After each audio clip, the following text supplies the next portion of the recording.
Although Scion was snuffed out last year, the spirit of the entry-level brand lives on in Toyota models like the new CHR subcompact SUV crossover.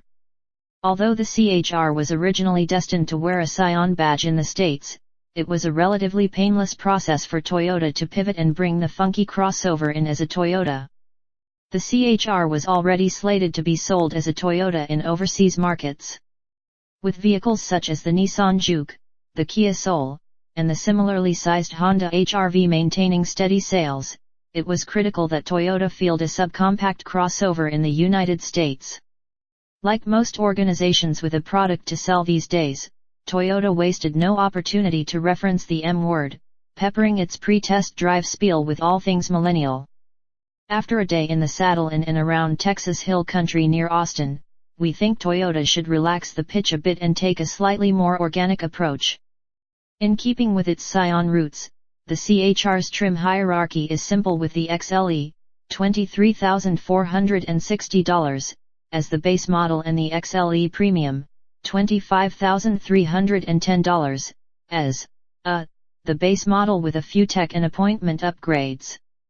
Standard equipment includes cloth-trimmed front bucket seats with 6-way adjustability, a leather-wrapped steering wheel, Bluetooth, one USB port, an auto-dimming rear-view mirror with backup camera, and dual-zone automatic climate control. The XLE Premium gets heated front seats, an 8-way driver's seat, blind spot monitoring, rear cross-traffic alert, and proximity entry and start. Those spunky two-tone models with the white roof and side mirrors? Those are our code CHRS, a treatment that is the sole available factory option in your choice of 3 colors, Blue Eclipse Metallic, Ruby Flare Pearl, and the R-Code exclusive Radiant Green Mica. Simple, right? Here's where it gets funky. Due largely to its development under the Scion banner and that brand's weirdo radio head unit, Apple CarPlay, Android Auto, and navigation, very few Scions ever had factory navigation, are not available on the CHR. For a small, affordable, and fashionable car marketed directly at millennials, these seem to be egregious omissions. That said, the Bluetooth works fine, and using your phone in a mount is a perfectly workable navigation solution. Also strange, the 8-way driver's seat is entirely manual in operation except for power-operated lumbar support, which is akin to fitting a vintage mechanical watch with battery-powered dial illumination. The interior quality suffices for a sub-$25K vehicle without feeling cut-rate or Spartan. There are hard, embossed plastic door panels, but they feel and look up to the task. While there appears to be no glove box, the lower dash conceals a tiny latch that opens a big storage bin. The door openings both front and rear are deceptively large, and we found enough adjustment to the front seats and the tilting and telescoping steering wheel for a pair of 6-foot-plus journalists to get comfortable, save for a little B-pillar intrusion on the wider of the two. The back seat can be relatively spacious for such a tiny footprint.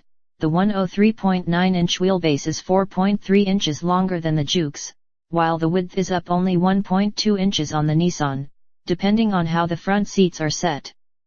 But when those seats were positioned where we were comfortable, foot and legroom in the rear were reduced to prison restraint levels.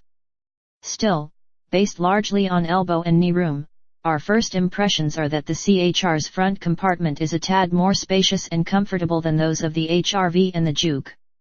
Despite its high-hipped and quirky for a Toyota Transformer meets sturdy hamster gymnast exterior design, the CHR's dynamic personality is pure Toyota.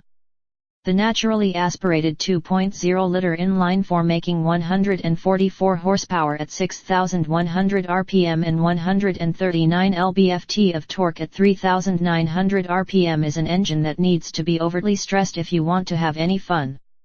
Of course, a continuously variable automatic, CVT, the only transmission available in the CHR has few qualms about keeping the engine at the high end of the tachometer, especially when sport mode is selected. The CVT, however, can easily be caught napping when exiting corners, taking a second or more to respond and leaving the driver with an embarrassing case of torqueus interruptus. A quick tug of the shift lever allows the driver to hang on to the 7 simulated fixed ratio steps longer than necessary for sane operation. The CHR will never be mistaken for a land rocket. Long, uphill sections can be torturous, and if you're coming into the CHR from anything but an economy car or another subcompact crossover, it will take some time to get used to the horsepower rationing.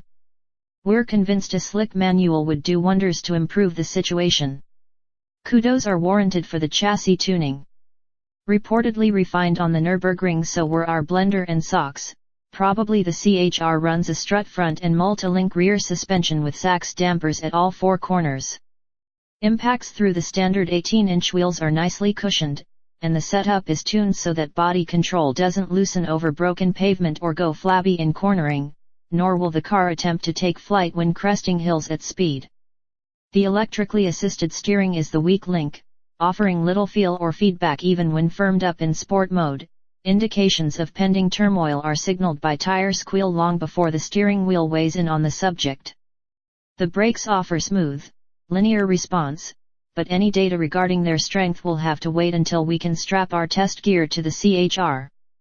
Unlike the Juke and the HR-V, and the majority of other subcompact crossovers, the CHR wasn't conceived with all-wheel drive in mind. While this is not a deterrent to us, there are consumers who feel they must have all-wheel drive. To them we say invest in a good set of winter tires, since the CHR isn't prepared for much more than off-road excursions to the overflow lot at Coachella.